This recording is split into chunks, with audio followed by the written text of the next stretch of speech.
Mapapagod, pero hindi susuko. Alam mo ba na may dalawang uri ng pagod na pwede mong madama?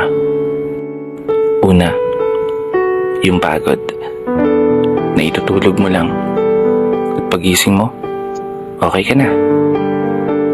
Pero may isang uri ng pagod na talagang kakaiba. Yun ay ang pagod na hindi nadadaan sa pahinga. Isang pagod na magpapahiwatig kung gaano kabigat ang mga problema mong daladala. Pagod na magpapanginig ng mga luha sa mata. Pagod na magdidikta sa'yo para sabihin ayaw mo na. Mapapatanong ka na lang talaga, saan nga ba ang direksyon ng aking mga paa? Mga paang tila pagod na sa kakahakbang. Mga paang ngimay na sa kada tapak sa baitang ng hagdan.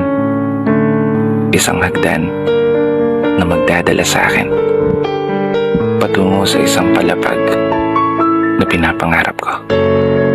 Mapapagod, pero hindi susuko.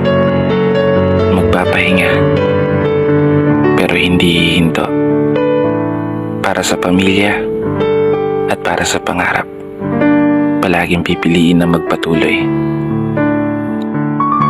Kasi alam mo, kung ang pagod ay kapalit ng magandang kinabukasan, wala kang dahilan para sukuan ng pagod.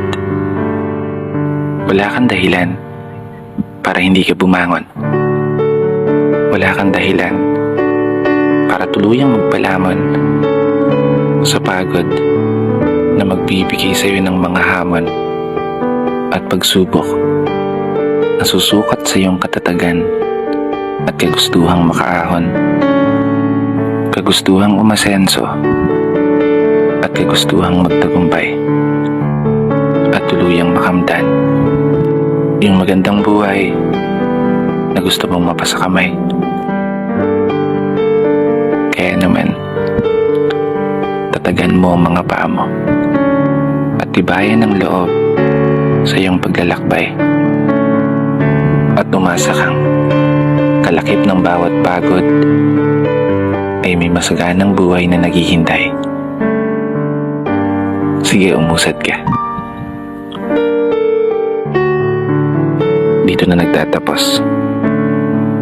Kaya isang pagpupugay para sa lahat ng mga tao na patuloy sumasabay sa hamon ng buhay.